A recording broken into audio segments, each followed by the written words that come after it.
અમરેલી જેટકો દ્વારા વીજળી બચાવો અભિયાન શરૂ કરાયું। અમરેલીના જાહેર માર્ગો પર ફરીને લોકોને વીજળી બચાવવા માટે જાગૃત કરવામાં આવ્યા। અમરેલી જેટકો દ્વારા વીજળી બચાવો અભિયાન ચલાવ્યું હતું। અમરેલી શહેરમાં વીજળી બચાવવા અભિયાનના બેનરો સાથે જેટકો દ્વારા રેલી યોજાઈ હતી। અમરેલીમાં વીજળી બચાવો અભિયાન અંતર્ગત કેરિયા રોડ જેટકો દ્વારા રેલી યોજાઈ હતી। લોકોને વીજળી બચાવ કઈ રીતે કરવો તે વિશે માહિતગાર કરવામાં આવ્યા હતા। અમરેલી શહેરમાં કેરિયા રોડ સ્થિત જેટકોના કર્મચારીઓ દ્વારા લોકોને જાગૃત કરવામાં આવ્યા હતા। વીજળી એ જ જીવન છે, વીજળી બચાવો અભિયાનના બેનરો સાથે લોકોને વીજળી કઈ રીતે બચાવી શકાય તેને લઈને માહિતગાર કરવામાં આવ્યા હતા। વીજળી બચતના ફાયદાઓ વિશે માહિતગાર કરવામાં આવ્યા હતા। બોડી સંખ્યામાં જેટકોના કર્મચારીઓ ઉપસ્થિત રહ્યા હતા।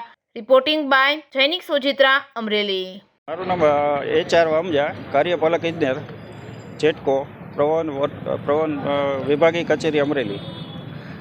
આજરોજ અમે વીજળી એ દરેકના જીવનનો બહુ મહત્ત્વનો અંગ બની ગયું છે, તો વીજળીનો વપરાશ જેમ જેમ દિવસે દિવસે વધતો જાય છે તે જોતાં વીજળીની બચત પણ કરવી એ ખૂબ જ અગત્યની હોય।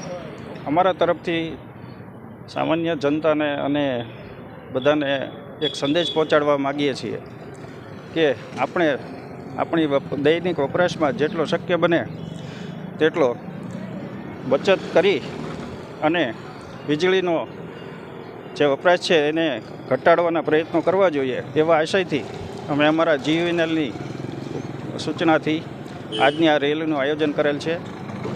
સમગ્ર અમરેલી વર્તુળ કચેરીનો સ્ટાફ અને ફિલ્ડનો સ્ટાફ આજે અહીંયા રેલીમાં જોડાયેલ છે અને આ અમારી આ પ્રયત્નોનો પ્રજા સુધી સંદેશો પહોંચે એવી અમારી નમ્ર વિનંતી છે।